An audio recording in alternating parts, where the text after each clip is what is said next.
It's your boy Yo Gotti. Yeah. Gucci Mane LaFleur. My nigga Ralph in here. Zaytoven on the beat, nigga. And it's a street nigga holiday. My nigga DJ Holiday. Yeah. Brits, all white bricks, all white bricks, white 10 bricks. Just hit a lick for 50 more bricks. Ballin' like a bitch with all these bricks. 36 zips, that's a whole chick. Want a bad bitch, gotta have bricks. Yeah, that makes sense. Yeah, I make hits, but I still take. So I CEO, I'm a fool with the snow. They think I'm putting VVS jewels in the coke. My watch a cool 100, paint job a cold 20. And after this flip, I'm quitting the trap cold turkey.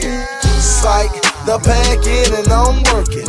Drought season in, charge your ass the whole 30. But right now you can get it for a low number. This fish scale white, same color my Hummer. Zone 6, polar bears never see summer. It's winter all year cause the birds fly yonder. 95 Air Max cause I'm a dope runner. I'm ballin' like an athlete but got no jumper. It's bricks, all white bricks, all white bricks, white 10 bricks. Just hit a lick for 50 more bricks. Ballin' like a bitch with all these bricks. 36 zips, that's a whole chick. Want a bad bitch, gotta have bricks. Yeah, that makes sense. Yeah, I make hits, but I still take bricks. I'm like a waitress in the trap, I got something to serve. And 16 bars, same price for a bird. What you need, a bird or a couple pounds? I'm on Cleveland Ave, you know my side of town. So many bricks, I can build my own apartments. You better have a check when you come in my department. Yes, I break them down and I sell them whole. Try me, watch a whole crew fall like some dominoes. I got a trap house and a trap car. 100,000 off a cap, that's a trap star. All this smoke got me feeling real nauseous. Riding with them bricks got me feeling real cautious. Bricks, all white bricks, all white bricks, white 10 bricks. Just hit a lick for 50 more bricks. Ballin' like a bitch with all these bricks. 36 zips, that's a whole chick. Want a bad bitch, gotta have bricks. Yeah, that makes sense. Yeah, I make hits, but I still take bricks. Tony Montana, all I have in this world is my 100-round chopper and my white girl. Oil-based bricks, shit hard to cook. Call the plug back, tell me got to. Know what that mean? This shit free. That mean none for him and more for me. I took some, I'm gutter, bitch. Don't trust me, dawg. This that no Memphis shit.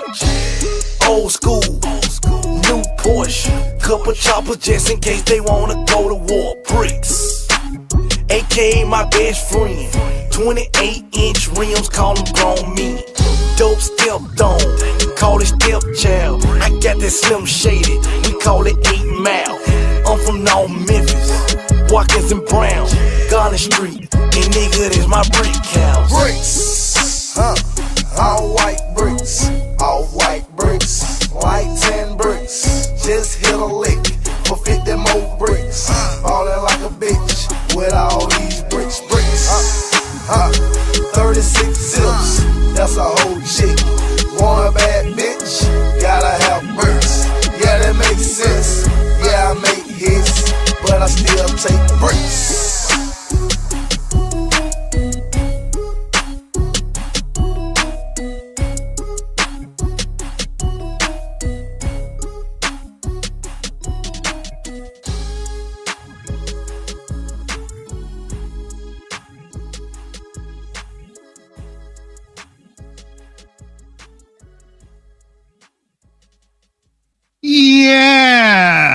Yeah. Brits. All white bricks. Off white bricks. 10 white bricks. Just hit a lick for 50 more Brits. Bro, I was so excited, man. I could not go to bed tonight. I could not go to bed tonight and not cover this paper that just came out. It's the 13th. This paper just hit the motherfucking airways, right? They discovered West African DNA in a British burial dating to the early medieval period, 6th, 7th century CE. And we're already seeing the online racists lose their shit. They already mad. They already upset. Somebody, I'm gonna show you the post that was shared with me from Avery, man. So we're gonna be dealing with these off-white Brits, these 10 white Brits, all white Brits. We're gonna be dealing with that tonight because every time we get a bombshell of a DNA discovery, the skinheads come out. The online skinheads come out. They show themselves every time. I'm gonna show you the post that this man put. Then we're gonna go over the paper. Then we're gonna discuss sub-Saharan Africans in War England, and Croatia. These are other papers that came out recently. The sub-Saharan African DNA in Rome, the 1st and 3rd centuries. Every time papers like this come out and they come to the forefront, all these people start bitching. They start saying it's woke, it's woke. No, you guys are just racist. And every time we tell you you're racist, no, I'm not being racist. I'm not just racist. Yes, you literally are. The only reason you have problems with sub-Saharan African DNA being in early medieval England is that because you don't want it to be there. The reason why you don't want it to be there because you have an issue with people that are related to sub-Saharan African people. That's why you have an issue with it. You ain't even read the study. You're like, I'm gonna question this. What is there to question? You didn't even go over the damn paper. What the fuck is wrong with you?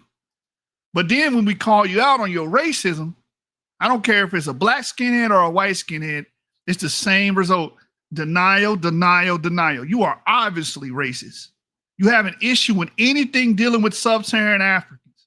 No matter what it is, you have an issue with it. So I'm gonna show you the post that was shared to me from this online skinhead dude, bro. All you do is get upset at sub-Saharan African DNA, right? That's why we dealing with off-white Brits tonight. White 10 Brits. That's what we dealing with, man. We dealing with them sub-Saharan African men that went up into England and laid the smackdown WWE versus Raw on them white women up there, man, and got them pregnant and left their progeny there. You understand? Like, so I know it's upsetting. It shouldn't be upset. The only reason you're upset because the idea of race and racial typological thinking is making you upset because no, there should be a barrier between sub-Saharan Africa and these other surrounding places. And this barrier should be impenetrable. And these people should not be able to migrate. They ain't got legs. They don't have, the motive to move, no will to move. They're just, jungle monkeys, so to speak. That's how you want to look and view anything that's sub-Saharan African instead of looking at human migration from an honest point of view. That's your issue. So let me show you this. Let me share this post right here. Let me share this with you real quick.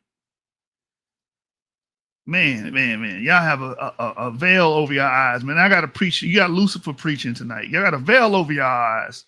Anytime information. See, the super Afrocentric racists, they do the same thing when it comes to Egypt or it comes to North Africa. We discover an ancient finding that's West Asian adjacent. Oh no, that you just hate black people, and you do the same shit because you can't accept the data because the data is not buttressing your claim. It's not building towards your claim, right? It's not cementing your claim, which is that ancient Egypt was a sub-Saharan African, inundated by sub-Saharan Africans and started by it and blah, blah, blah. You already know the Sheikh Auntie Diop bullshit that we hear over and over again, regurgitated here on the internet. And then you got the opposite. Now you have white skinheads that do the same thing for like European localities or anywhere. When we find and discover some sub-Saharan African substratum of people, the first thing these dudes do is they lose their shit because they don't want sub-Saharan African people there. It has nothing to do with the discovery. It has everything to do with their worldview. And their worldview is sub-Saharan Africans cannot be anywhere but where they say they can be, right? It has nothing to do with the field of genetics, has nothing to deal with the sequencing of the genome, archaeology, archaeogenetics. has everything to do with their preconceived notions of where they think the race or the separate races should be. They think there should be a fine line between them. And that's why we call you what you are. You're a classic racist. You're a goddamn skinhead. So watch this. Check it out. Check it out. Watch this. I'm going to share my screen. And then we're going to get into these West African men making their way into England and you know what I'm saying, laying the law down, laying the pipe down, man, and giving the white women the holy scepter, you know what I'm saying? You know, he dropping that seed off, man.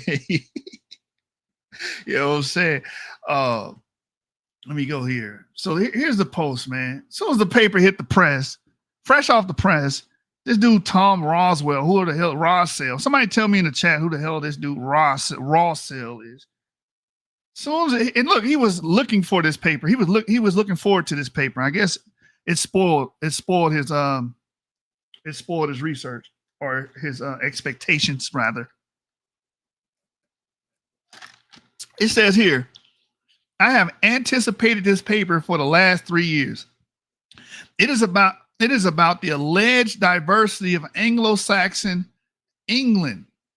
He says alleged. So he's already casting doubt on this paper. Alleged diversity of Anglo-Saxon England. And we already, on this channel, we discuss racial purists all the time. I'm guaranteeing you this guy believes in some form or shape or form of racial purism. And it goes on to read, it is about the alleged diversity of Anglo-Saxon England. It focuses on 2 7th century skeletons, one in Kent and one in Dorset, which each have a quarter black ancestry. That's a lot, all right? That's a lot. And there's no such thing as black ancestry. It's sub-Saharan African ancestry. And for all the people that get butthurt behind that term, sub-Saharan, it just means the DNA matches with populations that live below the Sahara today. That's all that means. It's not mythic. It's not mystical. It's literally a biogeographical term. There's no such thing as black ancestry. That would cover every goddamn body on the planet at one point. So that wouldn't make any sense. It says, I will do a stream questioning their conclusions and putting them in context this Friday evening. So he's going to question Duncan Sayer, Gretzinger, John Hines, Michael McCormick, and all these other geneticists that worked on this paper. He's going to question them. He's going to see, this is what you guys do on the internet, man. You will act as if you're the expert. You went and did the field work. You the one who sequenced the DNA, and you know better than these guys who actually did all that shit. And you're going to lambast them. You're gonna put them in their place. You're gonna correct them. This is what all y'all do, whether it's Afrocentric, Black Hebrew Israelites, or these online white skinheads. We've been pointing this shit out. Every time a paper comes out or a discovery comes out that doesn't fit your stupid ass worldview, because it's an idiotic worldview to believe that race is real. Because this is what all this goes back to. Your idea of race, and race with these invisible walls and lines mean if you belong in this racial category, then you have immutable characteristics, which involves where you can and cannot go. So you don't believe that West African ancestry could be in 7th century England, because in the racist mind, black people should not be in England in the 7th century, right? And they should not be there. Anglo-Saxons was purely white, whatever that fucking means. That Anglo-Saxons are a mixture of fucking people. Europeans are a mixture of fucking people. You got the Yamnaya element, the early European farmer element. You got the European hunter-gatherer substratum that existed even before that, all coming and culminating together to become what we now know as modern Europeans. They're an admixed group, their damn selves. You got EV13 traveling into Europe in early times, right? Possibly with early European farmers going into you got RV8, you got all these different groups culminating, coming together. Humans are not pure. They are ensembles. They are a collection, a tapestry, if you will. So this bullshit notion of race and racial purism and eugenics is all fucking false. It was fucking denounced 100 years ago, but you get black Hebrew Israelites, Afrocentrics, and online white skinheads all regurgitating this garbage in 2025. And we're getting paper after paper after paper showing that the West Africans was delivering that song in the 6th and 7th century. We know this because they had children.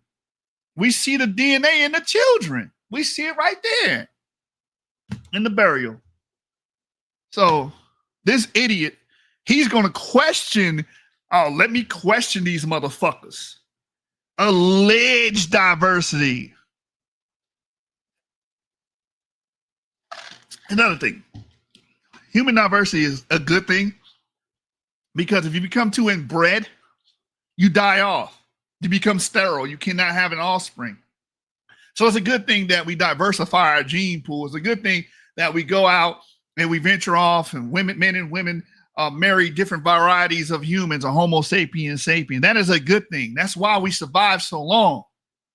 The more inbred you get, the closer you get to elimination or extermination of your species or your population. That's probably what happened with the Neanderthals. That's one of the theories for Neanderthals. The pockets of Neanderthals just became more and more inbred until they just couldn't reproduce anymore. They became sterile. Now what? We don't have Neanderthals anymore. We don't have them. We just have Homo sapiens sapiens. So the whole idea of racism is just stupidity. I mean, we're learning so much. We're learning about Tom Rawsell's, his own ancestors were darker skinned at one point.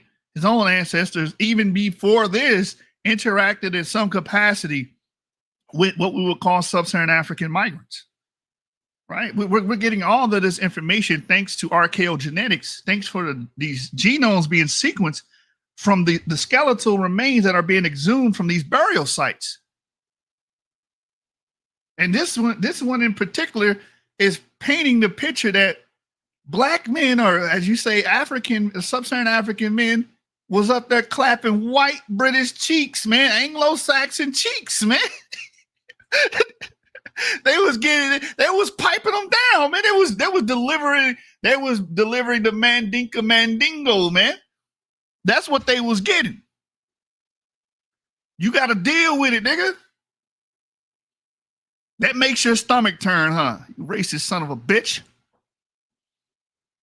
Let's get into this paper, bro. I can rant about this all night, man. Y'all know how y'all are. Some of y'all watching are just like this man right here. You get upset behind discoveries and data and DNA, right? Because as soon as the DNA is revealed, it breaks your axioms and your worldview. Now you're upset at the damn data. So here's Live Science, and this is what they had to say about the article that was released. Then we're going to get into the actual article. It says a DNA analysis of two people who lived in Britain in the 7th century reveals they had recent African ancestry. 1,300-year-old skeleton found in England had grandparents from sub-Saharan Africa, DNA studies reveals. And it's by Christine Kilgrove. It was literally published yesterday. I believe the 12th or earlier today. Here's the grave right here. This is the Updown girl. Grave 47 at Updown Cemetery in Kent, England, contained an adolescent girl with recent African ancestry. Two people who lived in England during the early Middle Ages had recent sub-Saharan African ancestry, likely from a grandparent, a new DNA analysis reveals. Open quote, the DNA shows that there is human as well as material connection and that it extends into West Africa, close quote. So this right here will make the blood of a racist boil. This right here will make the blood of an online skinhead boil. The online KK clan member boil, man. The Knights of Columbus boil. It will make you online, because a lot of you guys are Wi-Fi racists, Wi-Fi Nazi members and shit. Just like a lot of these Afrocentric, they Wi-Fi racists or black skinhead or whatever you want to call them, right? Because they just Uno reverse the shit they got from antebellum South races, and they try to make it their own, right? So right here, this type of quote right here is the stuff that gives them nightmares. The DNA, it says right here it clearly states the DNA shows that there is human as well as material connection and that it extends into West Africa. Study co-author Duncan Sayer, a historical archaeologist at the University of Lancashire in the UK, told Live Science in an email. So think about it. You had Rossell, or however you say his name, saying he's going to question this man. He's a historical archaeologist from the University of Lancashire in the UK. He's going to question him. Boy, y'all be smoking glass dick. Y'all on that angel dust or something. Y'all got to be on Miley's or something. Papa Miley, I'm sweating. You motherfuckers is on drugs. Thinking, I'm not going to go there. Unqualified ass is what I was about to say. Right. Is going to be able to challenge these people. Like the goofiness of the internet, man. The goofiest of you online skinheads, man. It's ridiculous. Y'all mad because West African men, traveled to England and laid the pipe. You know what I'm saying? Well, smacking that all on the floor, smacking that, give us some more. You mad because they was doing that? You mad? The paper goes on to read. It goes on to read. It says archaeologists discovered the burial of an adolescent girl at Updown Cemetery in Kent and the burial of a young man at Wharf Montravers Cemetery in Dorset.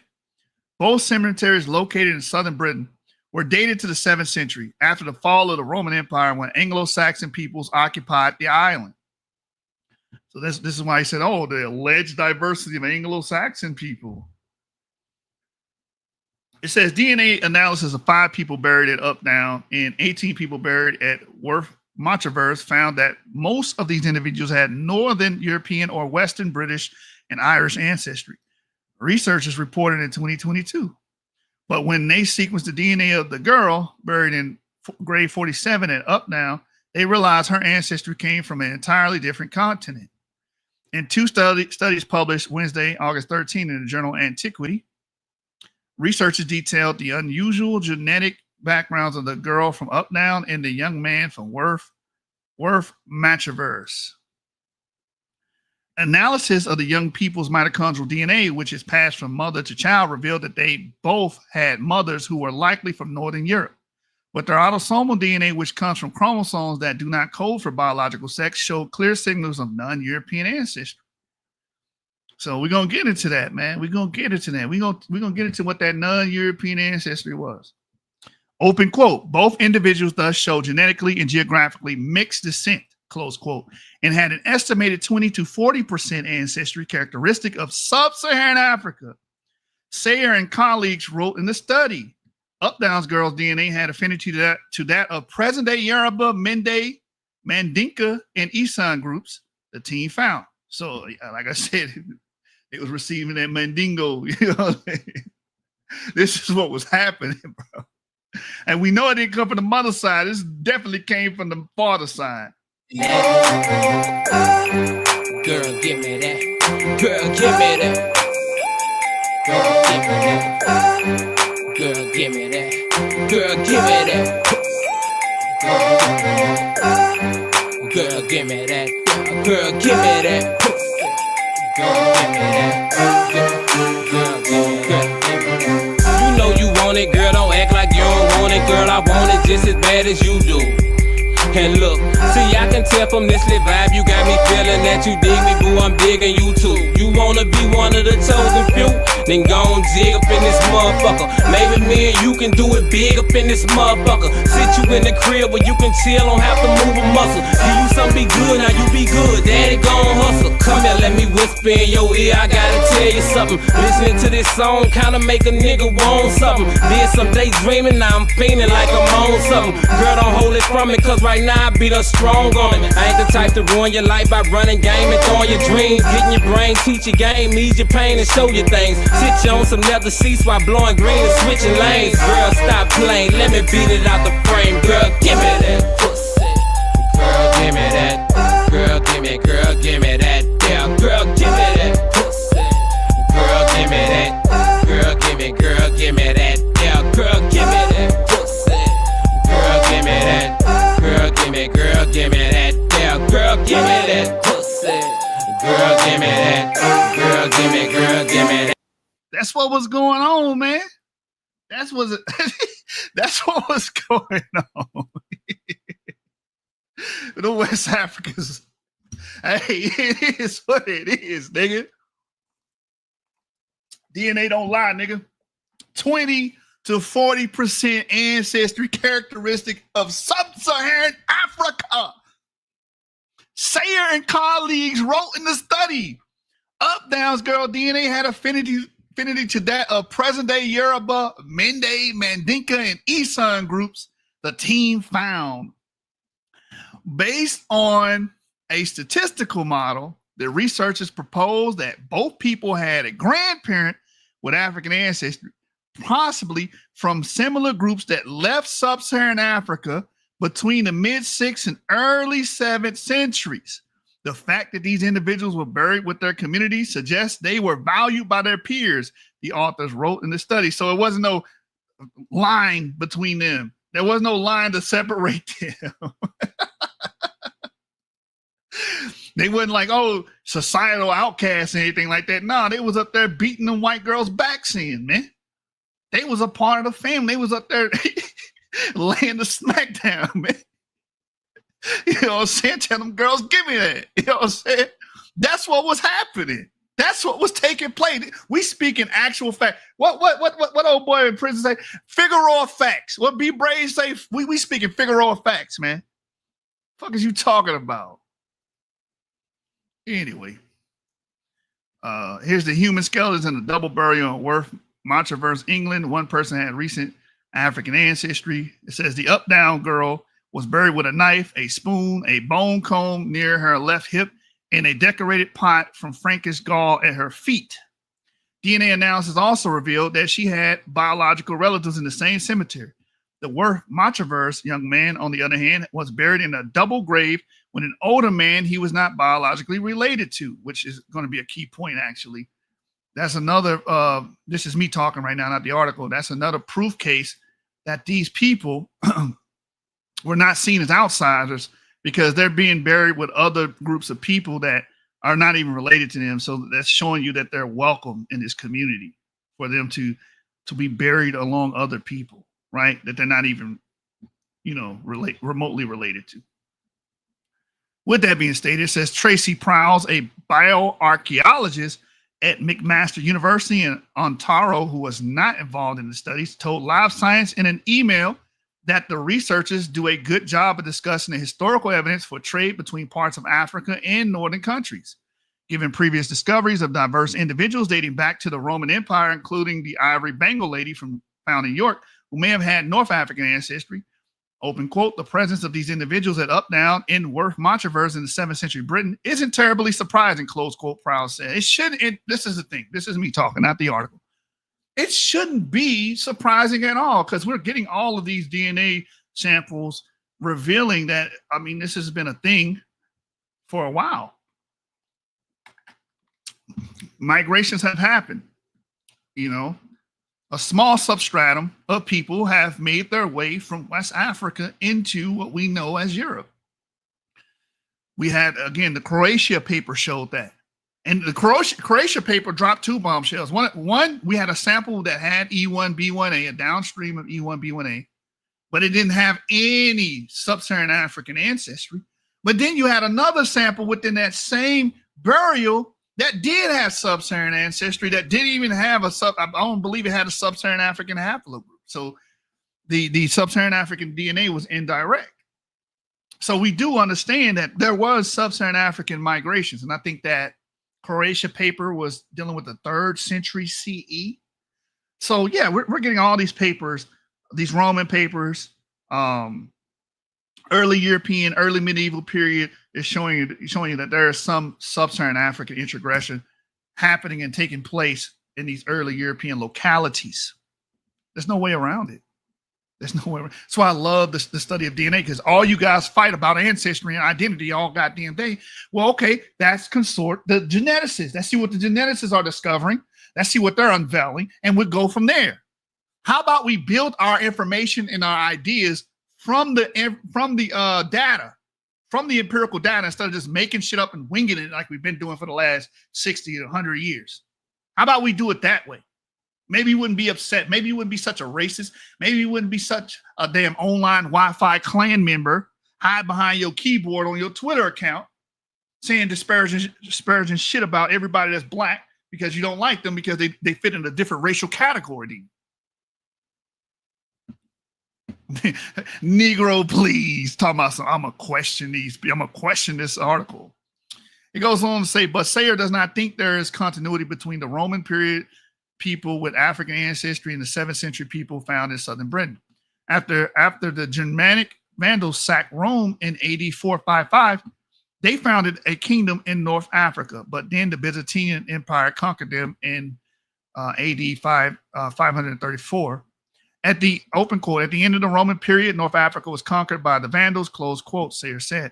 It is the reconquest in the middle 6th century, around 533 to 535, which seems to be the significant event here, close quote. The DNA data showing African ancestry is unexpected but congruent, close quote, with archaeological and historical evidence, the researchers wrote in the study, and is shedding new light on the early medieval period in Britain. And I believe that's the end of the life science article. So now we're going to get into one of the 2 articles. What time is it? 9:39. I'm gonna try my best to read both articles completely. So here's one of the articles. Ancient genome reveals cosmopolitan ancestry and maternal kinship patterns at post-Roman Worth, Matravers, Dorset. So I just want to deal with the sub-Saharan African portion of this. So let me just hard search that. And then we're going to go to the other paper that the whole paper deals with the sub-Saharan African ancestry. So let's see. We do it like this. Hard search sub-Saharan. Oh, well. Look like it's not in here. Let me put African. West African. Here it is. Oh, it's in the abstract. Let me just read the damn abstract. I'm trying to hit y'all with a cheat code real quick. Been at work all damn day trying to hurry up and go to bed. But it says kinship. The title is, I think I just read the title. Yeah. Kinship can be difficult to discern in the archaeological record, but the study of ancient DNA offers a useful window into one form of kinship, biological relateness. Here, the authors explore possible kin connections at the post-Roman site of Worth, Matravers in southwest England. They find that while clusters of genetically related individuals are apparent, the inclusion of unrelated individuals in double or triple burials demonstrates an element of social kinship and burial location. And that's what the article was pointing out earlier. It was highlighting that these people may have not been related to each other, but they were still buried together, meaning they kicked it. They seen each other as kinsmen on the social level, right? It says some individuals also carry genetic signatures of continental ancestry, with one young male revealing recent West African ancestry, highlighting the diverse heritage of early medieval Britain. Let's see what else we can do. Comb through this real quick. I'll hard search this. It says, intriguingly, the E1B lineage exhibited by KD010 has a likely source in West Africa. This matches the West African fraction seen in the genome-wide analysis of this individual discussed below, together indicating that this Y chromosome was inherited from a West African ancestor several generations back in the family tree. A similar African-derived genome-wide ancestry is identified in a young female from the contemporaneous cemetery at Uptown, and that's going to be the second paper that we read here. So he has an E1B lineage. I don't know if it's E1B1A or E1B1B. You guys have to forgive me. This paper just came out. I was on a rooftop changing fan motors and shit when I saw this hit my phone. So we're gonna get into it. We're gonna get into it. Let me go down. Whole genome analysis and African ancestry. Here we go. Analysis of genome-wide ancestry patterns at Worth Matravers reveal one clear genetic outline, KD010 from double burial 1633. KD010 plots with 7th to 11th century AD Guanches from the Canary Islands in a principal component analysis and exhibits a substantial West African ancestry and admixture analysis. KD010 carries the pan-European maternal lineage U5B1 and a paternal haplotype belonging to the so he's EM78. E1B1, B1A1, M78 haplogroup, which is consistent with West African ancestry. This combination of maternal and paternal lineage and genome-wide ancestry patterns is most likely the product of admixture between European women and a West African man at around the grandparent level. I told y'all the West African men. Hey, snow bunnies, I told y'all they was getting that ass. Girl, give me that. Girl, give me that. Girl, give me that. Girl, give me that. Girl, give me that. Girl, give me that. Girl, give me that. Girl, give me that. Girl, give me that. You know you want it, girl. Don't act like you don't want it, girl. I want it just as bad as you do.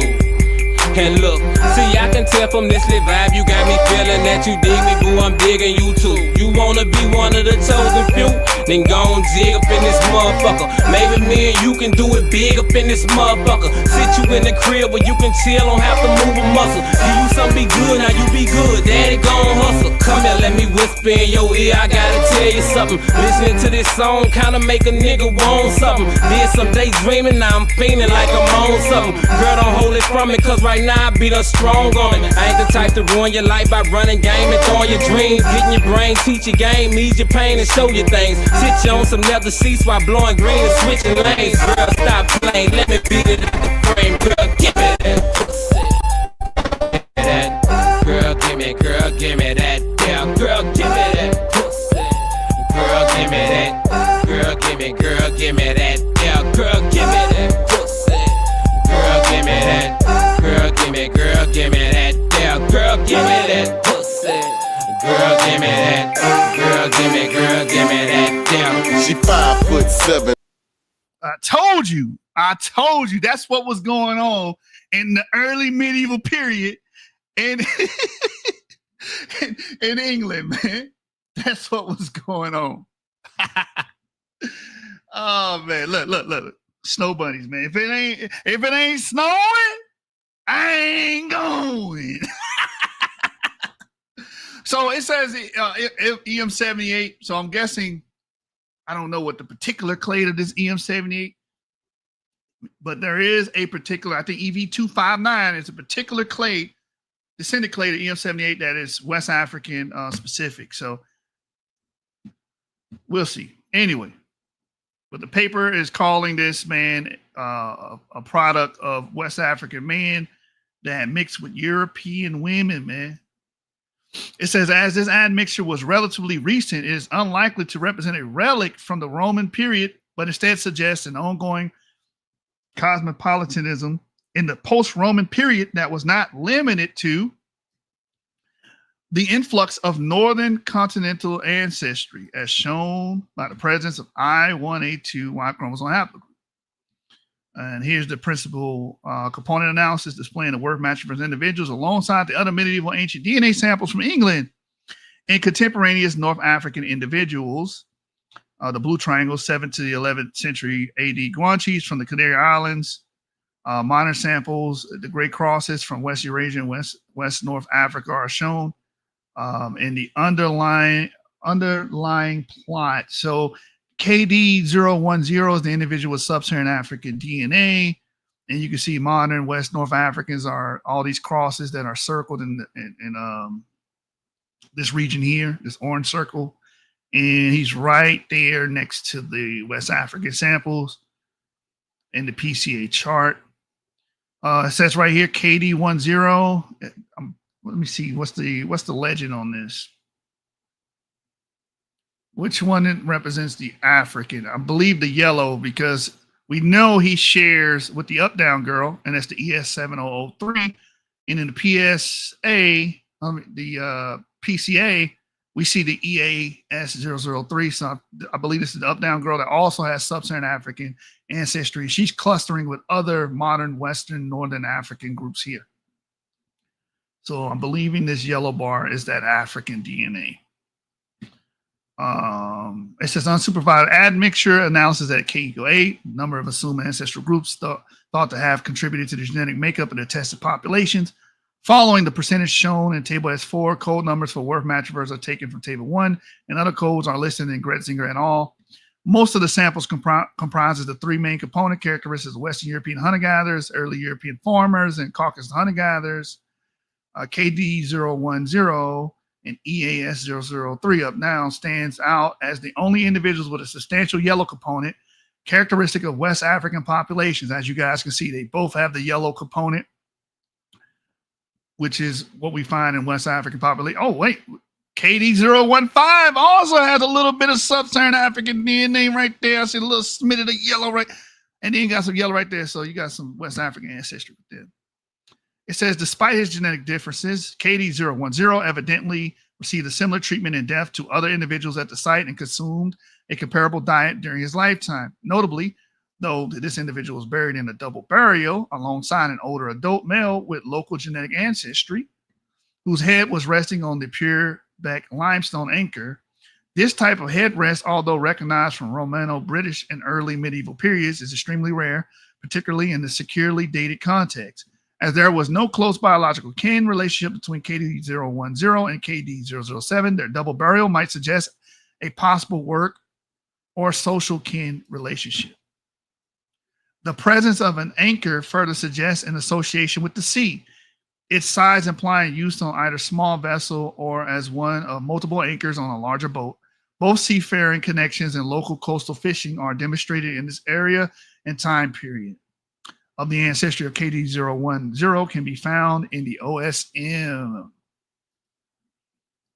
The African ancestry exhibited by KD010 documents the genetic influence of geographically distant populations, as is also seen in the African ancestry of EAS003 from the early Anglo-Saxon up-down, and in the Middle Eastern ancestry of an individual 3DRIF-26 from Roman York. And that's the paper there, Martiano et al. 2016. That's why you can't really, human demography, human migration, you can't limit it. Again, we even had the Roman British paper where they had East Asian ancestry. So you had East Asians that came all the way to like Central Europe some damn where, had a progeny, had children, had successful offspring there, and we found the fossils and they sequenced it, and boom, East Asian ancestry. So you can't delimit someone's ability to migrate, move. As long as there's a will, there's a way, right? It said it has been suggested that the arrival of such geographically distant ancestry in England relates to the movements of West African gold via Carthage, which was traded into Britain by the Roman and Byzantine empires. Indeed, the cosmopolitan impact of the Roman Empire does seem to reemerge in the post-Roman Britain following the Byzantine conquest of North Africa in AD 533 and 534. And the genetic heritage of both KD010 and ES003 provide very human links to intercontinental exchange. Now, me reading this seems very neutral. I don't know why anybody would get upset unless you're a online skinhead, you're racist, you just hate hearing anything about off-white. I already said that. I already beat you to it. Off-white Brits, balling like a bitch. Just hit a lick for 50 more bricks. Tyrone says, you found my people. ECTS 1313 is related to EM270. I'm black on my dad's side. Anyway, off-white Brits. Quantum Vibe says they don't know what her daddy was. No, they don't know her paternal haplogroup. They don't know. But the male that was found here and this other Dorset, we know he is EM78, and they're calling it a West African variant. So if it's a West African variant, then it's probably going to be EV259. I'll show you that real quick. I'm just, spitballing here with the little bit of understanding I have about EM78. But so if you go to V2, where is that? Right here. That's why I got my Facebook loaded up. Got the notes right here. So EV259 is a subclade or descendant branch of EM78, and it literally arose in Western Central Africa. Right. So if you look at this haplogroup mark here, and if we look at M78, excuse me,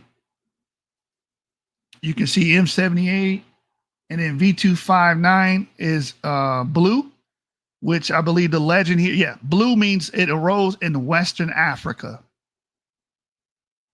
So EV259, which is an M78 branch, literally descends. It's literally a West African branch of EM78. So my postulation is maybe that this EM78 branch is from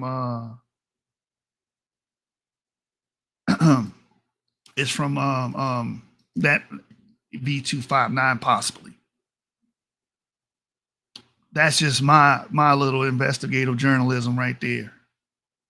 Right, that's just my little input on that, right? Let's read the concluding remarks on this paper. We pretty much got everything we needed out of this one. Concluding remarks, both biological and social kin relationships were a fundamental part of life in early medieval England. And examining genomic data from 20 individuals buried at Worth, Matravers, and Dorset, we identified the importance of both male and female relatives in the local community during the relatively short duration of cemetery use, perhaps hinting at a form of adaptive bilateral descent where relations were traced through both the father and mother. Many of the burials at the post-Roman Worth Matravers cemetery contain closely related males, but maternal relationships are also evidenced through shared mitochondrial haplotypes. Detailed analysis of uniparental markers and autosomal kinship data at Worth Matravers shows that biological relationships inform the placement of burials with family groups identifiable in the organization of graves. Given its emphasis on the proximity of genetic kin in the cemetery, the inclusion of unrelated individuals in multiple burials potentially also highlights the importance of social kinship or cultural perceptions of kinship. The diverse genetic heritage of Worth Matravers individuals emphasizes the cosmopolitan nature of England in the early medieval period, pointing to an integrated population with far-flung ancestral connections. And this right here just pisses people off because, again, why is pasty white Anglo-Saxons integrated with anybody? Because they believe in racial purism. Racial purism had these hard walls that divide people. But we just read even earlier, like, if we go back up, the K8 that makes these Europeans, there's 8 different populations, right? And we read Caucasus hunter-gatherer DNA, early hunter-gatherers, early European farmers I mentioned earlier. Like, this is a mixture. You see the different colors? These are different populations. Everybody is an ensemble. We're not like one-offs. We're not singletons of anything. There is no such thing as a homogenous human, right? Even like, so, it's European. It doesn't matter. It's different variations of it. Same thing with Sub-Saharan African. There's variations within that, right? The Yoruba element is not the same as the rainforest hunter-gatherer element or the sun element, even though they're all categorized as Sub-Saharan African. Yes, there's variations to it, right? We're all ensembles. But if you're racist, you'll believe in a homogeny, which is false. It says the transition from the Roman to early medieval period in Britain was complex and regionally varied.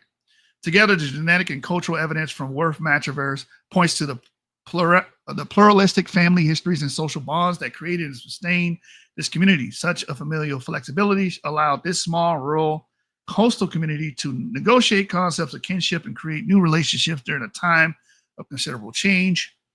While the genetic lineages identified in the cemetery reveal how it was connected to wider political and cultural worlds. And that's clearly what the DNA is showing. I mean, West African DNA clearly here, these yellow bars here indicated there, boom, boom, boom. Clearly can see that there's admixture, that these people there, even these groups here, KD015 even has it. And I see a little bit on KD013. Let me go back up here real quick. Something I want to look at. I want to look at this here. Just look at the haplogroups. Oh, they don't have all of them here. KD010, M78, and 5B1. Where's, oh, there's 13. So 13's R1, BL52, HV6. So this one had a little bit of sub-Saharan African DNA as well, which should be expected because, again, sub-Saharan African DNA was already in Europe a long time ago. Okay, so let's move on to the paper dealing with the up-down girl. West African ancestry in the 7th century England, 2 individuals from Kent and Dorset. Archaeogenetics, the study of ancient DNA, can reveal powerful insights into kinship and the movement of individuals and prehistory. Here, the authors report on the identification of 2 individuals with genetic profiles consistent with recent sub-Saharan African ancestry, both of whom were buried in early medieval cemeteries in southern Britain. Focusing primarily on a sub-Saharan adult female from Updown in Kent, the authors explored the societal and cultural context in which these individuals lived and died, and the widening geographic links indicated by their presence, pointing back to the Byzantine reconquest of North Africa in AD 533 and 534. And again, you can see right here the haplogroups in the family tree. Someone said in the chat that the father was EV13. No, the maternal, that's a maternal ancestor.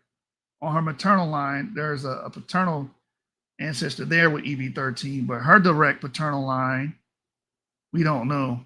We either don't have that body or it wasn't sequenced. So who said that? Right here. He says the sample was EV13. There was another EV13 in it. No. You're talking about EAS 006, which is, she's related to this man on her maternal side, but we don't know the paternal. We don't know her father's haplogroup. That's what I'm trying to tell you. We don't know her father's haplogroup. We don't know her grandfather's haplogroup. We don't know her paternal lineage. Yeah. But we do know that she was off-white Brit, white tan Brit. Just hit a lick for 50 more bricks. We do know that. We do know that. And again, you can see her chromosomes, chromosome 1 through 22, all have blotches of blue, which mean that's sub-Saharan ancestry. That's what that signifies. And the rest is European. And you can see here her autosomal breakdown: continental North European, Western British and Irish, continental Western European, and a little bit of Middle Eastern, and the remaining is Western African ancestry. Right?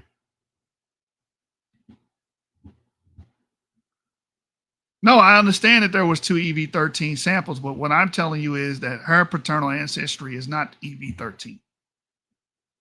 And the male that was found was EM78. He's a subclade of EM78, quantum vibes. All right, so let me get back to this paper. Let's close this out. Just looked at her family tree. So this is where Up Down is, and we were just reading about Worth Matravers. There it is there, Southern Britain.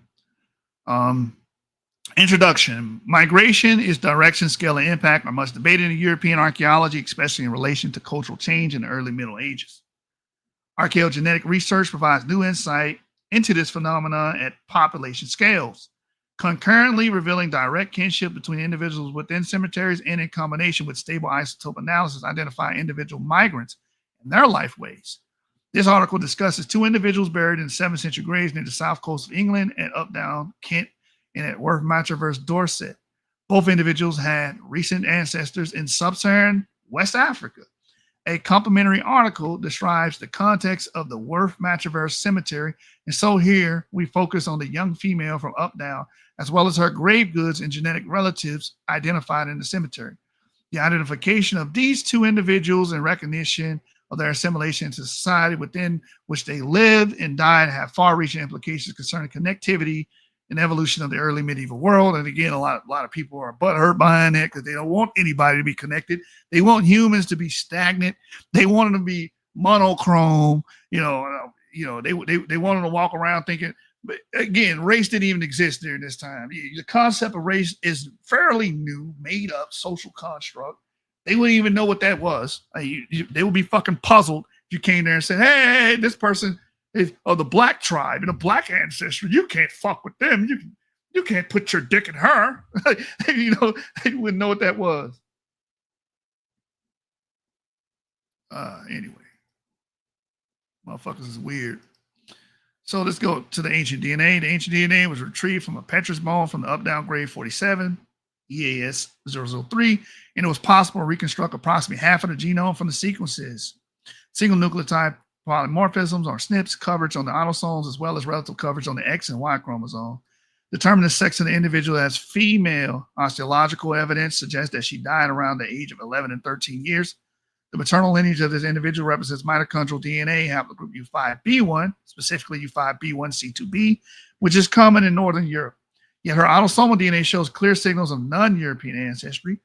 Population genetic investigation through principal component analysis and outgroup F3 and F4 statistics reveals affinity towards present-day sub-Saharan Africans, especially the West African Yoruba, Mende, Mandinka, and Isan groups. So she definitely was off-white Brit.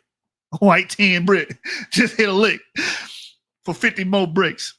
It says analysis of ancient DNA extracted from a petrous bone from Worth Matraverse grave 1633B resulted in similar observations identifying the European U5B mitochondrial DNA haplogroup and sub-Saharan African affinity on the autosomes.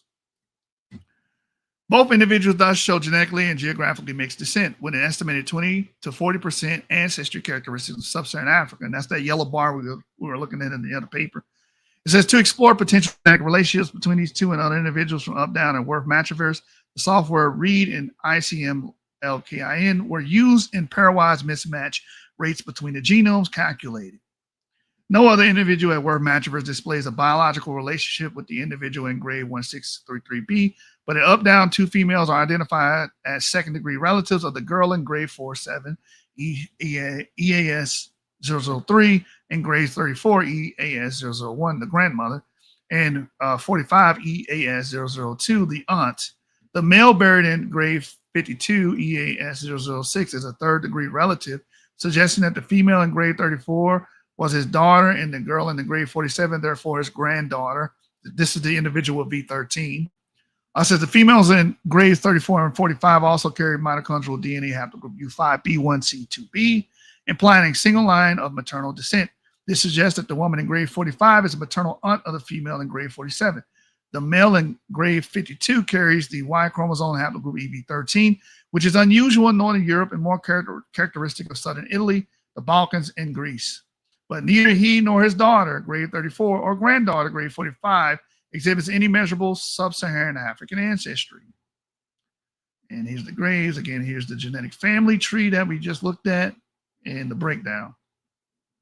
Supervised admixture analysis indicates that most of the ancestry observed in samples EAS 006, EAS 001, and EAS 002 has the continental Northern European profile that became dominant over much of England in the early Middle Ages.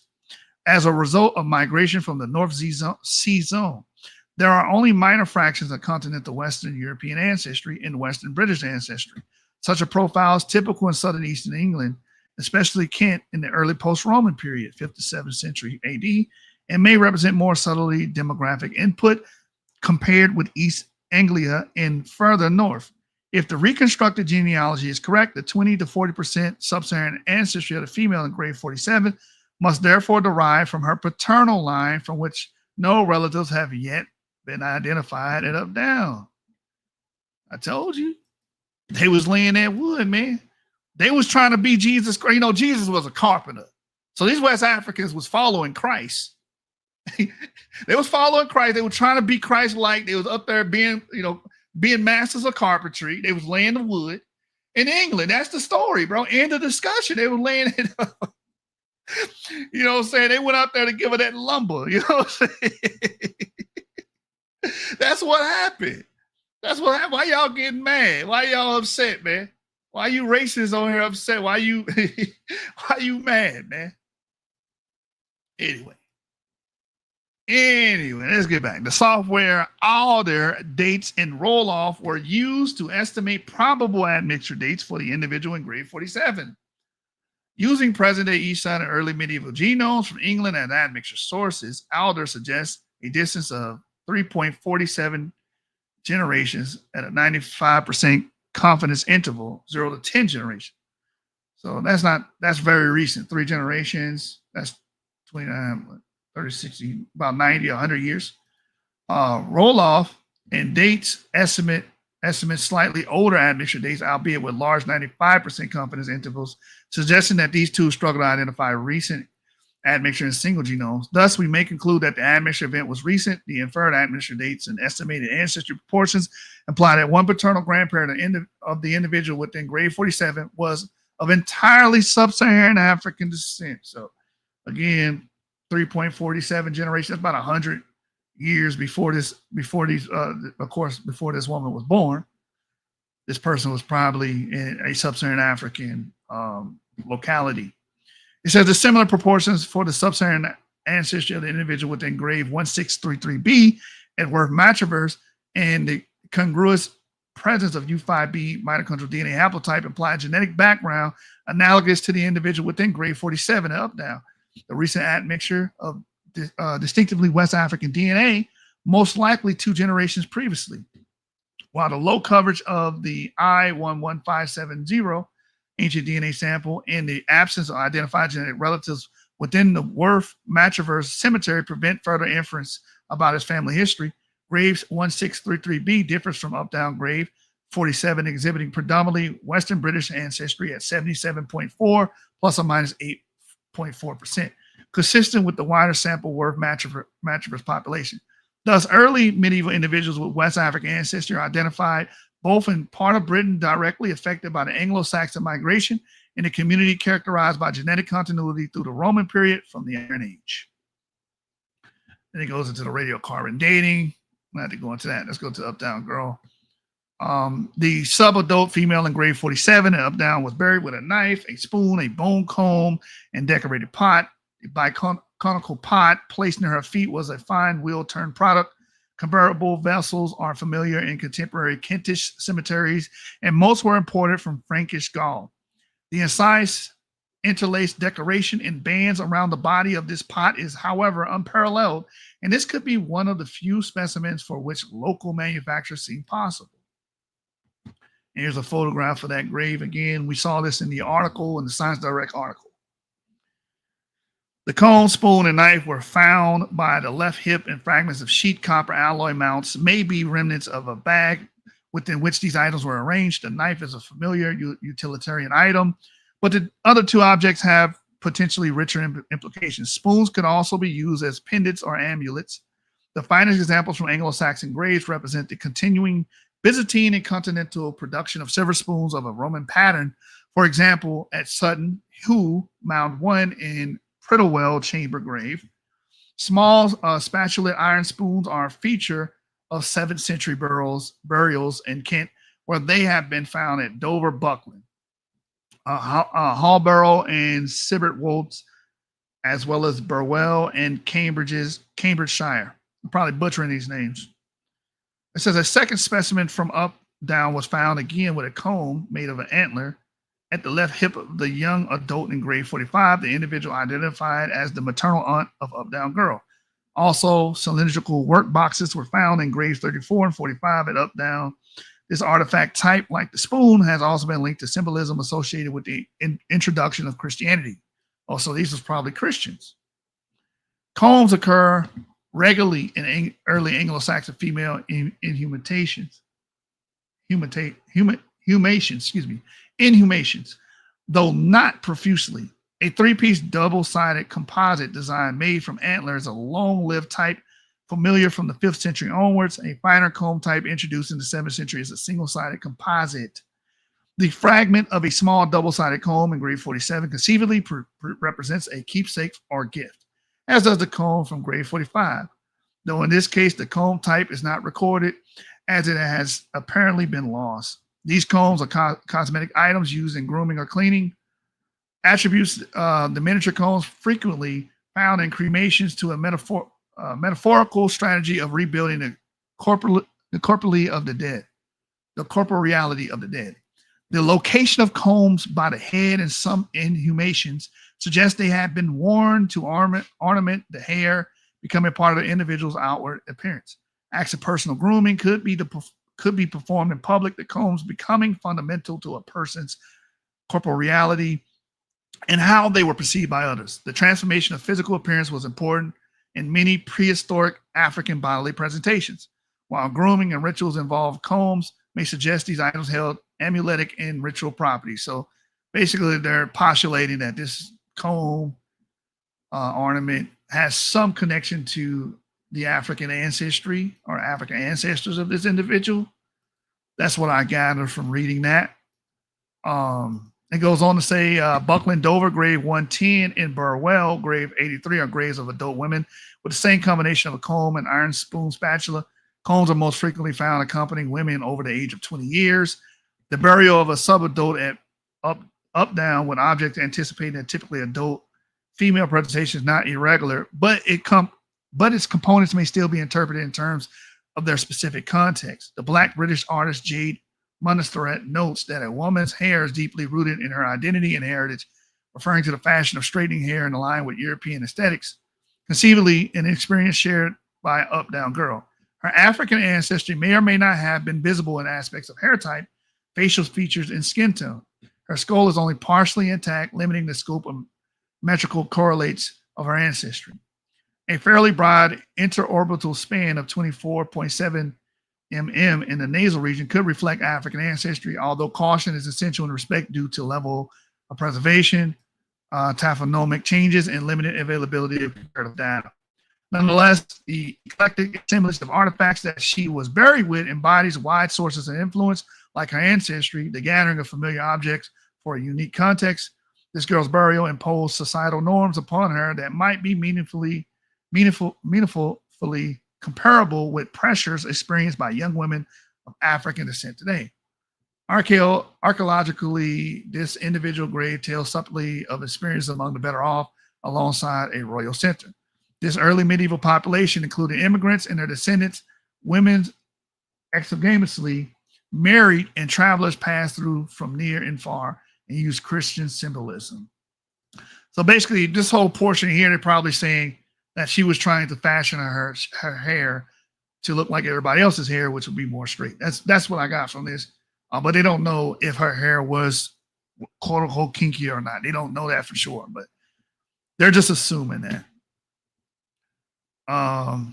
This next segment I did read before I went live, and it's basically going over all of the historical attestations to Europe and Rome and its connection to certain African polities, certain interactions with Carthage, et cetera, et cetera. Well, I'll go ahead and read it again. I don't think it's too important because I do want to get into these other genetic findings that correlate with this. Then I'm going to take my ass to sleep. You hear me?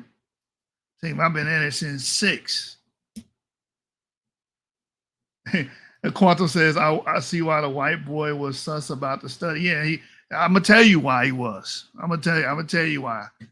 Because he don't want to hear about African males, West African males, being Christ-like. Christianity was mentioned in the paper. It's about to be mentioned again, by the way. And trying to be a carpenter like Christ, man, and laying that wood, man, in England. You know what I'm saying? He didn't want to hear that part. He didn't want to hear that part. Let me see. It says, out of Africa, historical and archaeological context, the discovery of recent sub-Saharan ancestry for 2 individuals who died and were buried as ostensibly typical members of their communities around the middle of the 7th century at separate sites in southern England adds a new dimension to data on long-distance movement and demographic interaction involving Britain. It also contributes to our understanding of extensive economic and political relationships through and around the Mediterranean in the 6th and 7th centuries. North Africa had been a key region for the Roman Empire, particularly for the grain and oil it could supply. Roman imperial rule had itself succeeded. I hate when my mouse does that. had itself succeeded earlier states in Egypt and Carthage, and the Roman army recruited African barbarian troops from the western provinces of Mauritania and Numidia who served and could eventually settle across the empire. Even so, detailed knowledge of Africa and ancient Greece and Rome was limited to the Mediterranean coastlands, bordered to the south by the Atlas Mountains and the Sahara, besides the Nile Valley and the Red Sea trade route leading to East Africa and Asia. In the 5th century BC, Herodotus described the Sahara as abundant in salt, populated principally by a group called the Garamantes. Beyond them, he was aware of a black Africa populated by people he called Ethiopians. From the mid-1st century AD, Pliny the Elder offered a more systematic account of remoter parts of Africa. And here's the book here, Natural History. He knew about the great river Niger flowing across the southern Sahel, while century 300 AD, Solinus detailed African fauna and suggested that the Niger flowed east into the Nile. And that's Polyhistor 30. Herodotus knew that distant areas of Africa were rich in gold, as well as ebony and elephants for ivory. Pliny's contemporary Pomponius are clear that Al-Sudan, Black Africa, was a source of plentiful gold. It has been proposed that the minting of gold in Roman Carthage dates the establishment of trans-Saharan gold shipments to the late 3rd AD onwards, but no corroborative trace elements occur, and the Byzantine or Islamic coins minted there before the 9th century. Firm archaeological evidence of a large-scale trans-Saharan trading system between centers embedded within political entities, especially the states of Ghana and Gayo and modern Mali, emerges only around the turn of the 7th, 8th centuries and grows substantially in the 9th. The Vandals seized North Africa circa AD 439, and their kingdom survived nearly a century before the Byzantine army reconquered the area. The reincorporation of this territory into Byzantine Empire lasted just over a century before Arab Islamic conquest in the period AD 648-698. Archaeological evidence from Italy, Iberia, and Gaul show that trade between North Africa and Mediterranean Europe had remained buoyant in the Vandal period. It is conceivable that the small amounts of African red slipware that made their way via Atlantic routes to Western Britain circa 525-550 post-date the Byzantine reconquest. But this is too fine a chronological issue for the archaeological evidence to determine.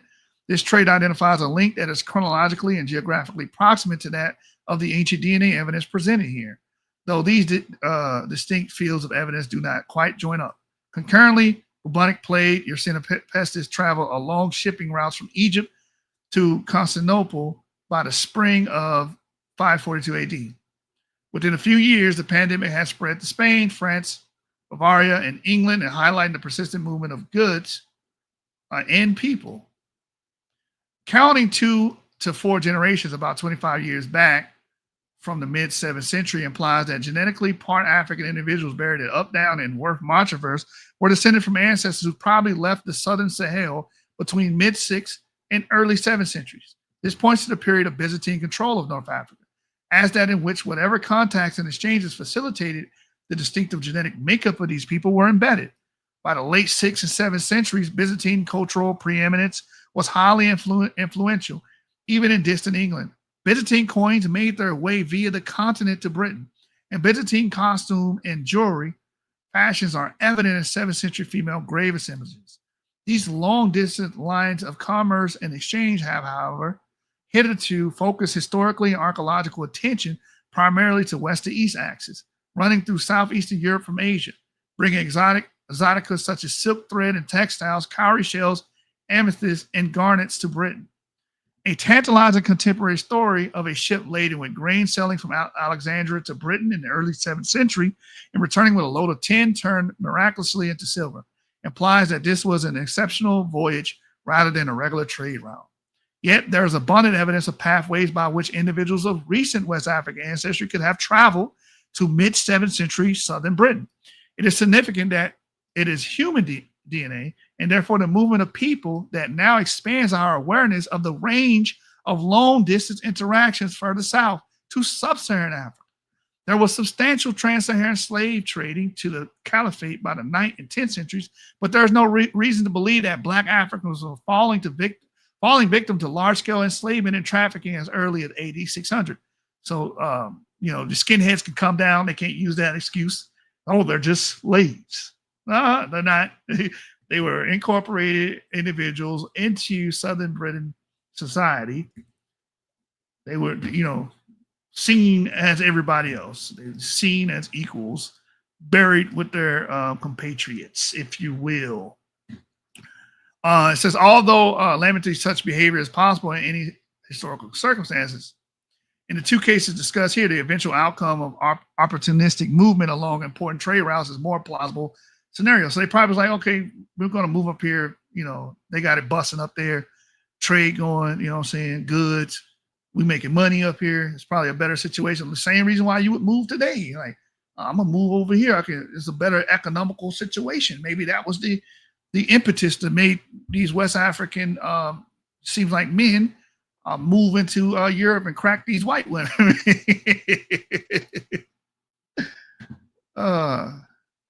said that the hair he was bitching about. He was bitching about the hair. Oh my God. Maybe, man. You know how these skinheads online, behave. Conclusion. Easily found then was the African maiden on the ocean shore adorned with gold. This is Old English Exodus lines 580 through 181, our translation. It says the up-down girl, her aunt and grandmother were very close to a royal center in the period which produced the 7th century Kentish law codes. These explicit, if summary laws concern wives, widows, divorcees, and their children. And you know what's funny? Somebody, what was this? Amos, this dude believes he's Egyptian or some shit. Bro, we reading European history right now. We dealing with European ties, pre-colonial period to West Africans, man. Come on, man. Soak your history up. I know you got European ancestry. Embrace that European ancestry, brother. Embrace that Irish, Wales, Norwegian, Scandinavian DNA you got, man. I'm gonna unlock it for you, brother. I'm gonna unlock it. So I'm talking to Sir Amos right now. I'm gonna unlock because we dealing with your ancestry right now. These your ancestors we talking about.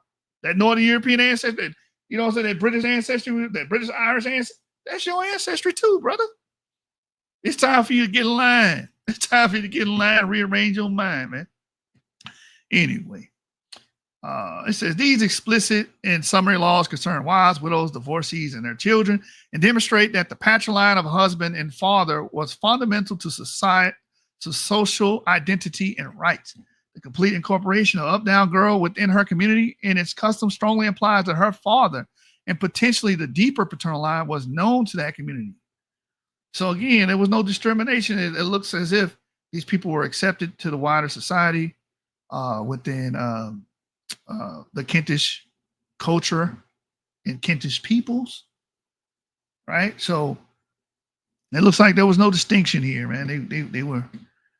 They were seen as one. It says similarly, full social assimilation of the young man at Worth Matravers is arguably demonstrated through his sharing of a grave with an unrelated man with whom he shared some proportion of West British and Irish descent.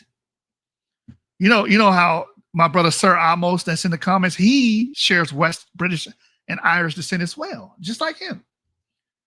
It says, yet you see how I interact with my audience. I know my audience. I know my audience right here, Sir Amos. I know my audience.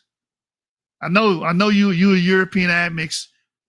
You are a European descendant as well, brother. Invoke your European ancestors. That's why you came to this channel. This is why you keep watching my videos, man. You want to learn more about, it's beautiful. You want to learn more about your European ancestors. Beautiful. It says, yet these separate connections were neither isolated nor momentary. So yeah. Hey, Sir Amos, he was like, oh, this is a one-off. This don't mean anything. 6th century elephant ivory from Lincolnshire and Eastern England can be provenance to Africa. In the vernacular verse Exodus, African women are imagined as sharing with the Israelites. This is figurative. I don't want no BHI come and see doesn't mean no, shut the fuck up.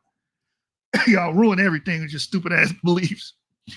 I'm gonna read it again. I'm sorry. I'm gonna read it again. In the vernacular verse Exodus, African women are imagined as sharing with the Israelites, having escaped their enslavement in Egypt. The constructive use of liberated Egyptian gold, potentially making a godly use of pagan treasure. The churches in Africa were powerhouses of early medieval Christendom, and the African abbot Hadrian, who joined Archbishop Theodore in Canterbury in the later 7th century, played a fundamental role in the practical establishment of Christianity in England.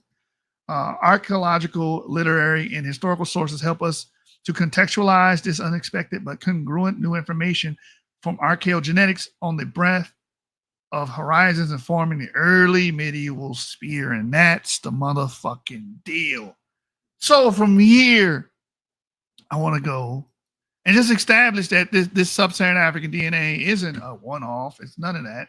It's been going on for thousands of years.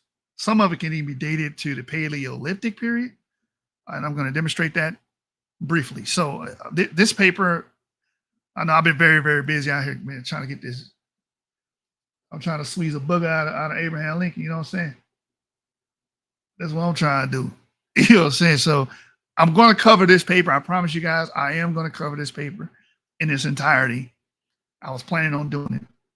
But I want to cover the section here about the sub-Saharan African DNA in its relation to Europeans. It says the origin of modern North Africans as depicted by a massive survey of mitogenomes, July 25, 2025, very recent paper.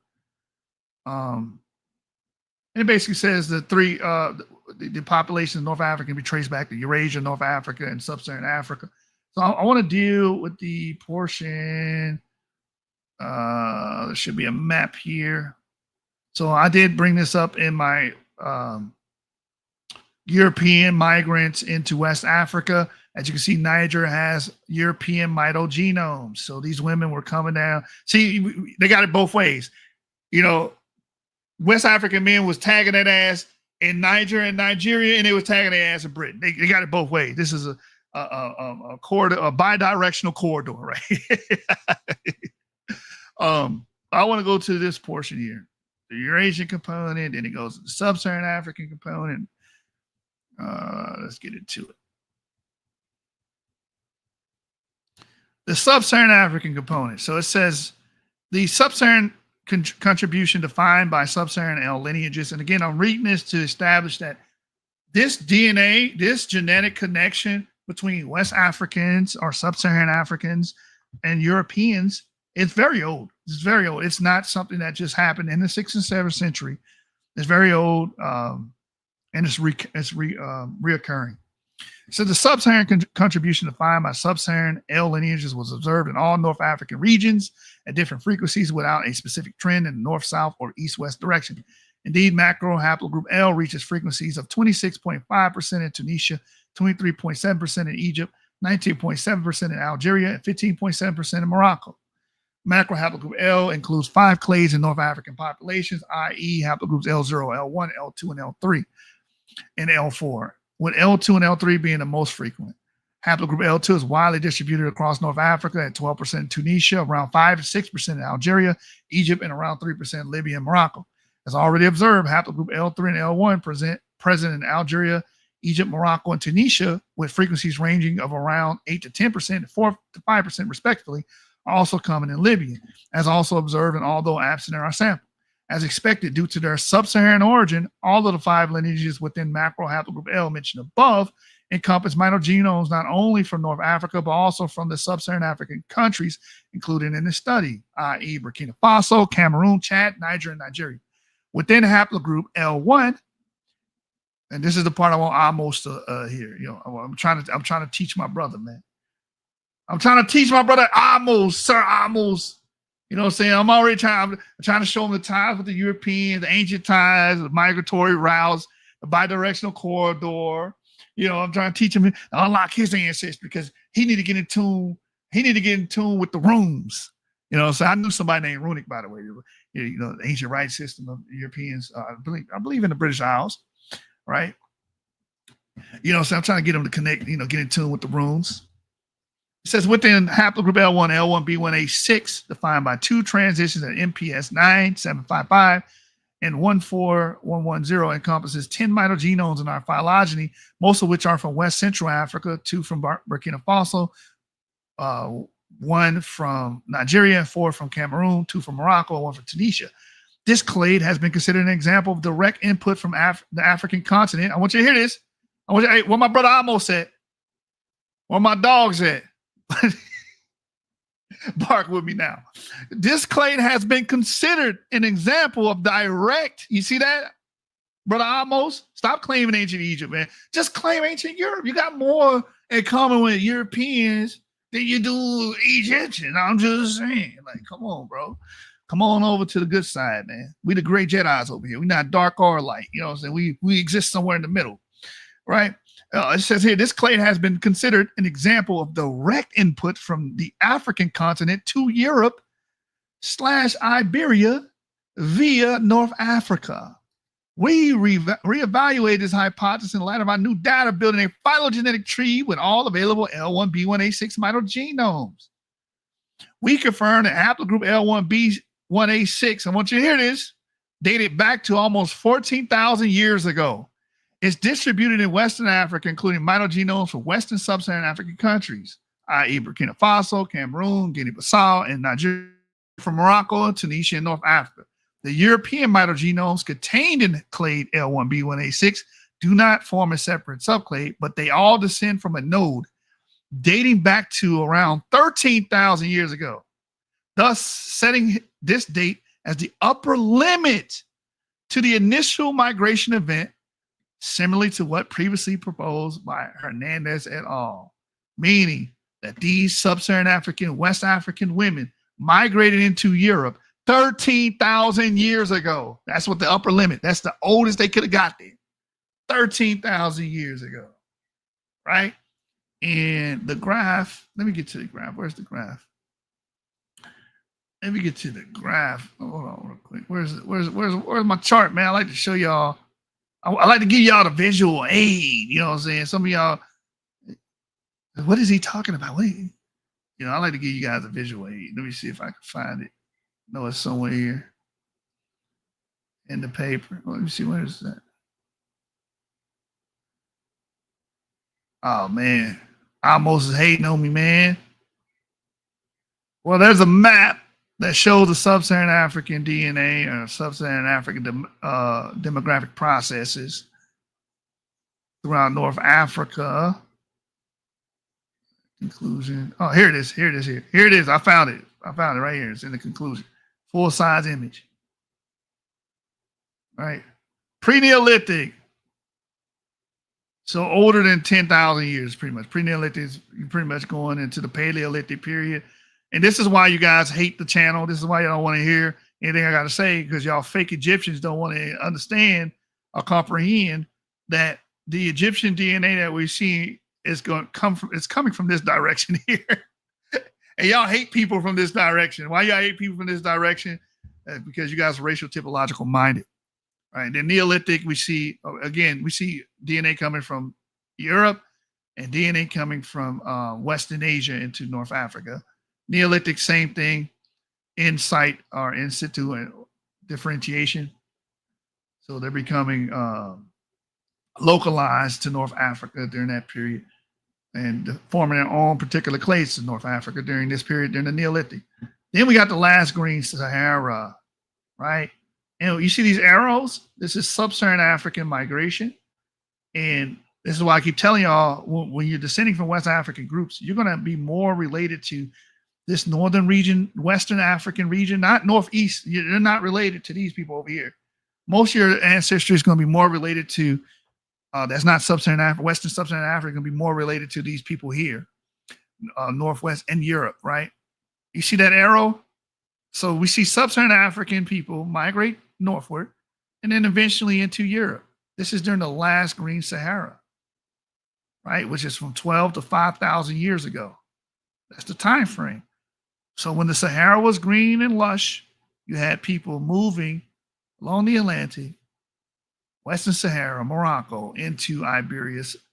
And we do know this for a fact, because what do we find here in Spain? What do we find in Iberia 4,000 years ago? We found a woman buried and her mitochondrial DNA was L2A, baby. That's Sub-Saharan African. So again, people from Sub-Saharan Africa have been migrating to Europe literally for thousands of years. Thousands of years. And we just read about L1B1A6 pointing towards this migration possibly happening. King Cadmus. Yeah, boy, we Vikings. Hey, we got more coming with Vikings than we do goddamn it, Egyptians. I tell you that. King Cadmus says I'm most gonna be casting runes by the time the bid's over, talking about hell Odin. I'm trying to tell you, I'm trying to get my nigga in tune with the runes. You hear me? Hey man, look, I'm trying. Y'all always talking about y'all always talking about y'all venerating y'all ancestors. I'm trying to show y'all ancestry right here, bro. Y'all playing games. All right, so that was that paper, and we can see the migratory routes clearly. It's clear as day. So to even establish any more of this, let's go to there was an old paper about Wirral, England, since we mentioned Vikings. Wirral, England. Where is it at? Let me find it. Wirral, England. And then there was a recent paper dealing with Croatia. Both of those papers dealt with E1B1A in England. Let me see. E1B1A, England.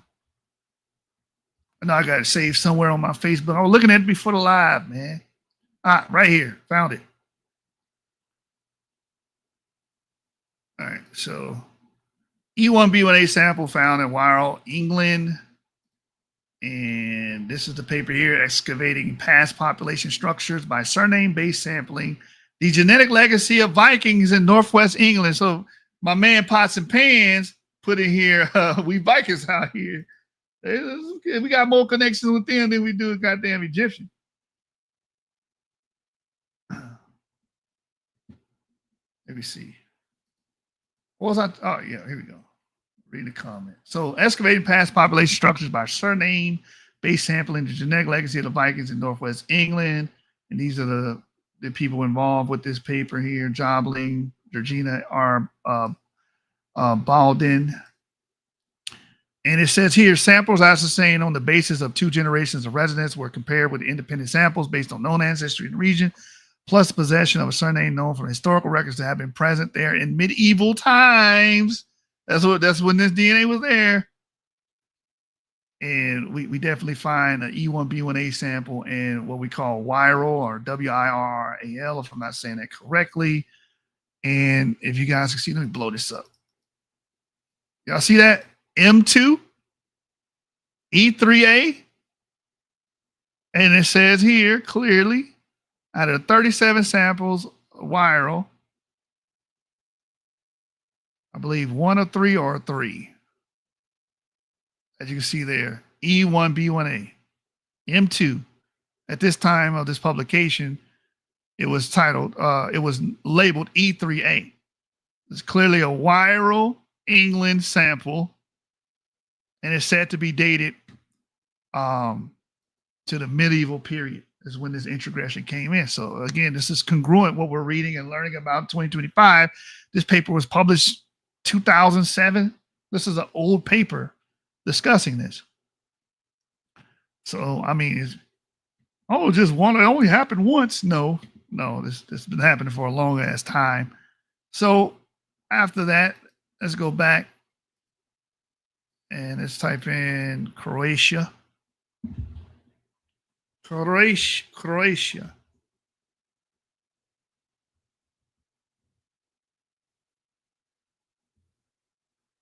That's me getting on. That's me flaming somebody on some bullshit. All right. This is a recent paper. Where's my Croatia at? Right, let me just eliminate that. Let me just put Croatia.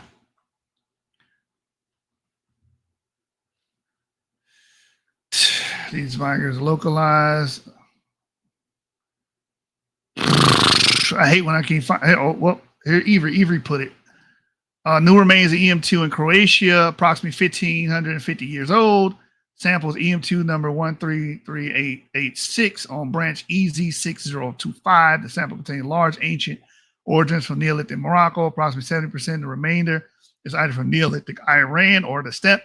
Closest origins are almost entirely Balkan. So it doesn't have any West African DNA, but he has a West African paternal clade, which is EZ605, which is of the E1B18 family. And this came out last year, May 14th, 2024. And I don't know, did we cover this? I don't know if we covered the paper. We probably did, or we mentioned it. So we got that DNA. And this paper also talks about sub-Saharan African DNA and another sample that doesn't even have that paternal lineage. So this paper points out sub-Saharan African DNA. So no, it's not a one-off. It didn't just happen once. That's some just shit y'all just say to try to cope with it. Y'all can't cope with it, man. Quantum Vibe says, did either of those papers say anything about contamination? Tom might be able to argue that. No, I didn't see anything about contamination. I didn't notice anything. But if I can go, let me go to the full text. Let me see if I can, real quick, let me see if I can. Let me just type in African. Find it real quick. I want to be on this too long.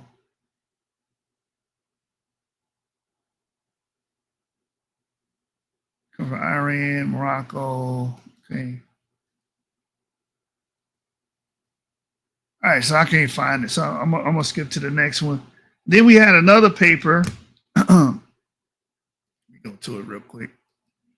We had another paper that was dealing with East African DNA in Rome. Let me type Rome in, see if I can hard search it. Garamontes,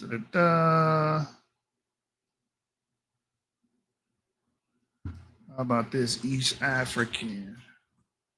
So anybody watching right now, I'm going through my Facebook group where I post a lot of these articles. A lot of people share information here as well.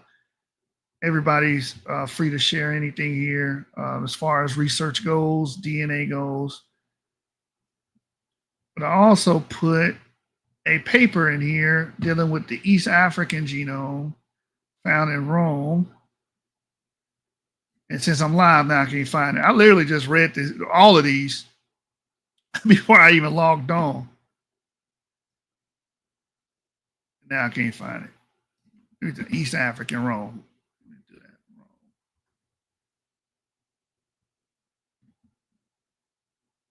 Boy, Hamito.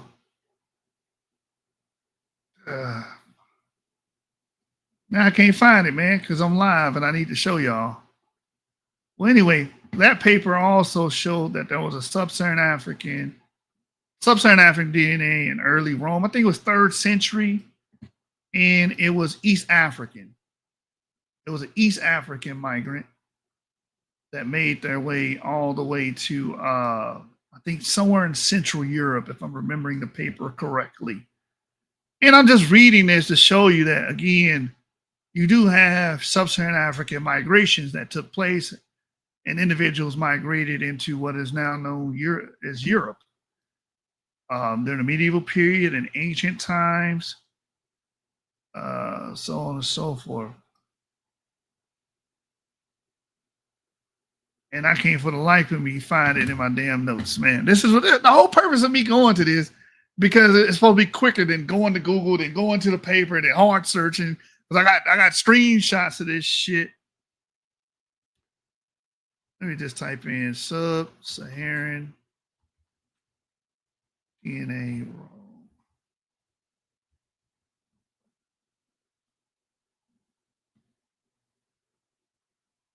Rome. No. Yeah, that pisses me off. Man. Anyway, there was a paper detailing this event, the DNA of this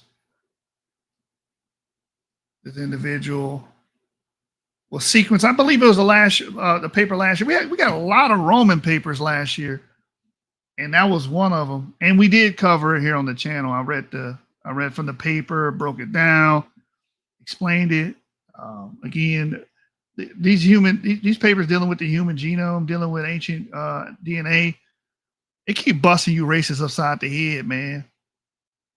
It keep busting you racists upside the goddamn head. Oh, here's another paper dealing with Kirkine having sub-Saharan African DNA as well, which is North Africa. The rye. I guess at this point, it'll be easier just to fucking type in Google this shit.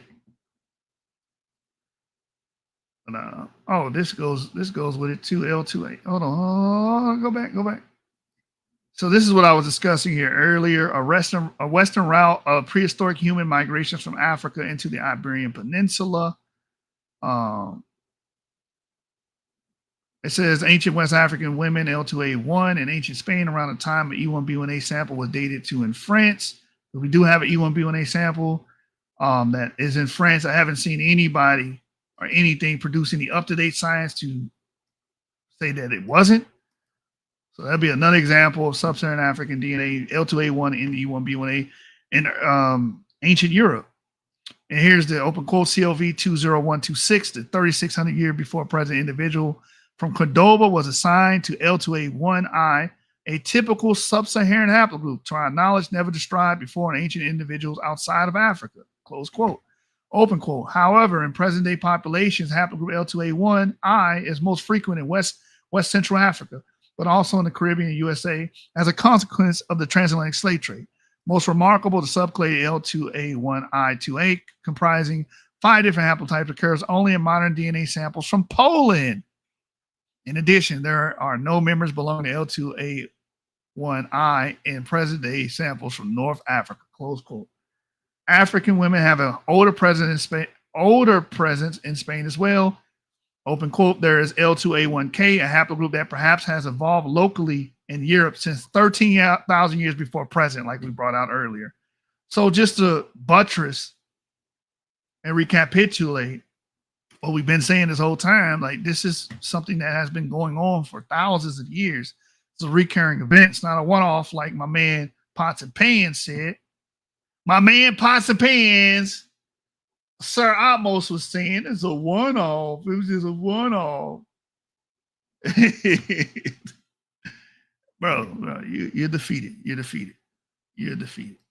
Let me, it's bothering me. It's bothering me now. Like East African DNA in early Rome. I'm mad as hell. I can't fucking find it. I literally just had it up.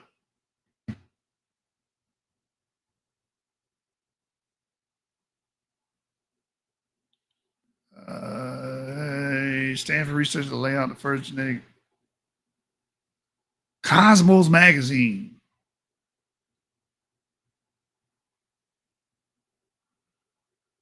Oh, here it is. Real quick, just to go over this real quick. But on my Facebook group, I had the pictures of the map and the migratory route and everything. It was all beautiful, man. It was beautiful. Now I can't find that damn post. So real quick, just to show y'all that surprise discovery about Roman Empire found in ancient DNA.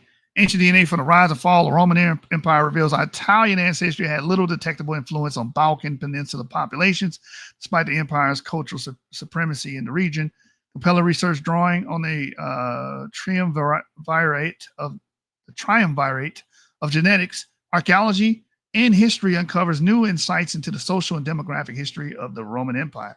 One individual analyzed was likely an adolescent who had traveled far and wide before dying on the frontier. The Balkan Peninsula was a historic crossroads and crucial frontier in the Roman Empire, linking 2,000 kilometers of military and communication infrastructure stretching east to west from Mesopotamia and Arabia to Britain, and north to south from Rhine to Danube to the Sahara Desert. Rome's cultural impact on the middle Danube was deep, but our findings suggest that it was not accompanied by a large-scale population movement from the metropole, modern-day Italy, the authors write. Researchers from Europe and the United States analyzed ancient DNA from 136 individuals excavated from 20 different sites and contexts across the Balkan Peninsula, present-day Serbia and Croatia, combining their findings with archaeological and historical information such as coins, jewelry, and tools buried with individuals.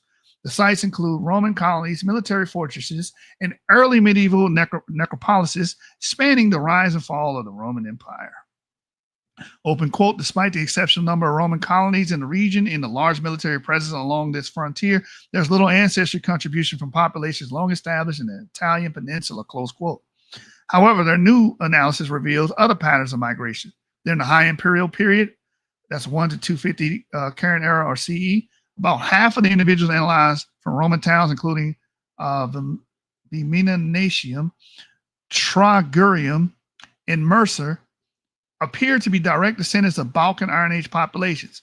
Meanwhile, a third from the same period show evidence of ancestry from West Anatolia and Northern Levantine, Eastern Mediterranean regions, suggesting an influx of people from the east of the empire. DNA analysis of individuals from the late Roman Imperial period, 250 to 550 CE, suggests internal migration lessening during this period, except for sporadic migration from beyond the empire. A few individuals from this period have North or East African ancestry, which archaeological evidence suggests is consistent with sporadic long-distance migration. One individual of East African ancestry was buried with an oil lamp depicting unusual eagle iconography. An isotopic analysis of his teeth suggests different dietary habits during his childhood, meaning he did not grow up in this Roman locality. He grew up in East Africa somewhere. They can tell by the isotopic analysis contents of material that he was eating. And that content does not seem to be indigenous to the European locality that he was found in, but it seems to be indigenous to an East African locality. And that's the one individual there. And that's the oil lamp he was buried with. In Cell, the author's right, he likely spent his early years elsewhere, possibly in East Africa, the land of his ancestors. And although we will never know his whole life story, whether as a soldier, slave, merchant, or migrant, it encompassed a long journey that ended with his death and adolescence on the northern frontiers of the Roman Empire, close quote. Open quote. In late antiquity, the region experienced numerous invading groups labeled by historical sources as Gauls, Huns, Gepids, Avars, Heruls, Lombards, or Slavs, close quote. The paper says, during this time, non-Romans were increasingly recruited into the Roman military. The DNA evidence points to a stream of migrants coming into the region, particularly from the northern central Europe and the Pontic Kazakh steppe ancestry that vanishes in the DNA from later individuals. After 700 CE, during the post-Roman period, DNA from individuals approaches that of present-day Eastern European Slavic-speaking populations. But populations with Eastern European ancestry started appearing sporadically from 2nd to 3rd century, later dominated the DNA data in the 7th and 10th century. According to the paper, this offers a remarkable illustration of how small-scale individual percolation into the dynamic economy of the Roman Empire may have preceded larger-scale migration. The new revelation about demographic shifts during the Roman Empire made possible by synthesizing evidence from the fields of genetics, archaeology, and history. Open quote, ancient DNA can give us a lot of insight to historical periods. And this is what I preach here. Ancient DNA, man. Y'all have these identitarian claims of who you are and who you think you connect to. You need to analyze DNA. You need to go get your damn DNA test. You claiming to be any goddamn body. You need to take your DNA test. Most of you motherfuckers that fall under the African American ethnic group are descendants of West Africans and Europeans. And we bringing that European ancestry to the forefront since you niggas never want to talk about it. I'm going to talk about it. We going to talk about it. I'm putting cases on all you bitches, man. Y'all forgot? Y'all forgot that oh my God, I got to remind motherfuckers. But y'all keep watching me, though. I'm an Agent Smith your ass. You. Yes, me.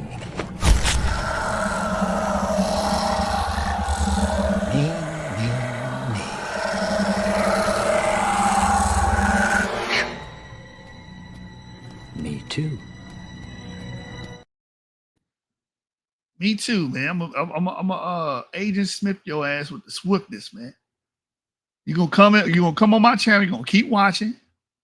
You know what I'm saying? You start off in Egyptian. Now every time you watch, now keep providing evidence, more and more evidence. You're gonna shed that identity off, man, and become like Lucifer.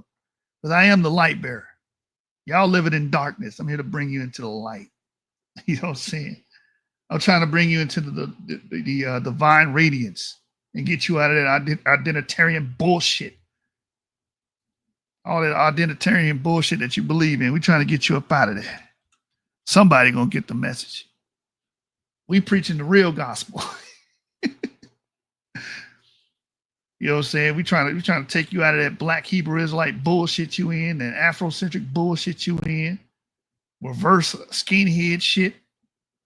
All right, and guess what? I found it right there. East African migrant. Hold on, go back. I found it. Here it is.